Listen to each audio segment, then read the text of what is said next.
আমি এখন দেখাবো কিভাবে বিকাশের মাধ্যমে এনএফসি চালু করে পেমেন্ট করা যায়।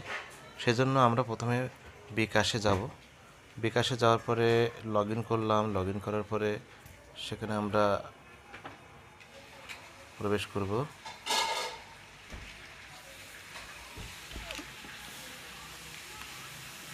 এখানে দেখবেন যে টপ কর্নারে একটা ছবি আছে, এখানে বিকাশ এনএফসি চালু করে নিতে হবে। নিয়ে আপনি যদি বিকাশের সকল শর্তাবলী নিয়ম মেনে যদি পূরণ করেন তাহলে বিকাশ চালু করুন। ঠিক আছে? তো এনএফসি মূলত যে কোনো পেমেন্টের ক্ষেত্রে আপনাকে পিন ছাড়াই আপনি বারকোড স্ক্যানারের মাধ্যমে আপনাকে সঙ্গে সঙ্গে আপনার পেমেন্ট অপশন নিয়ে যাবে। এটা আপনার বিভিন্ন মার্চেন্ট বা শপিং মলে পেয়ে যাবেন। ঠিক আছে?